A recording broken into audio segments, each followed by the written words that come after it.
Today we are talking about the concept, nature, scope, and significance of history. So let's see the definition of history.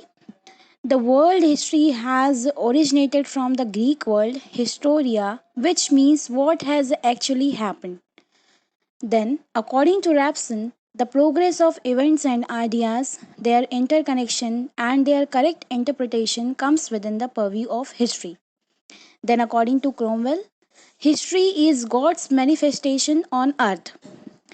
Let's see some basic objective of history. So, the objective of history is to create a systematic awareness towards history, to generate an interest in the society towards historical events, and to increase international goodwill. Now, we are talking about the scope of history. So, the scope of history is very wide. It takes within its purview the nation's rise and fall of empires, revolutions, changes in the forms of government, changes in the forms of culture and civilization of the whole world. So, now we are talking about the nature of history. So, there is a conflict of opinion about the nature of history. Some writers regard it as an art, and some hold the opinion that it is a science. But in real fact, it contains the elements of both. Some events do progress as if in a systematic manner, while the other events move in a very unorganized and unscientific manner, which defines any categorization of history. There are many conflicting opinions of various schools on the concept and nature of history. There are hundreds of interpretations of history. There are hundreds of opinions on the exact nature of history. But there are two definite schools of thought on the nature of history. One school of thought regards history as objective in nature.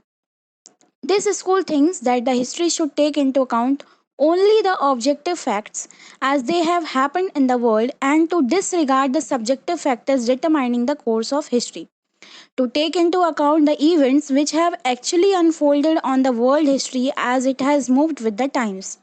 All other elements which are subjective in nature, the nature, idiosyncrasies, and aggressiveness or subduedness of a ruler, a king, a queen, an emperor, or any general should not be taken into account at all. They think the course of history is independent of these persons' whims and fancies. They move with an inevitability of their own. The next is the incidents, events, and happenings of the world history are independent of any individual or nation. So they should be interpreted and written about in an objective manner only.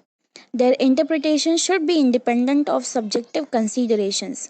These objective historians emphasize the objective nature of history.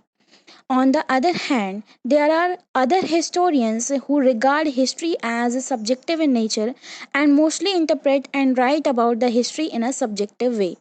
They take into account all the subjective factors into account while writing about history. They take into account the fancies and foibles of kings and queens, army generals, and other important persons related to the framing of state policy, military decisions, and diplomacy. These historians take into consideration most of the subjective factors that shape the course of Indian and world history. Thus, although there are hundreds of viewpoints and interpretations of history, the Dravidian, the Marxian, the Nazi, the Vedic, the European, the Asian, Muslim, Hindu, and so many other interpretations of history. In fact, only these two viewpoints, objective and subjective, hold good so far as the nature of history is concerned. Thank you so much.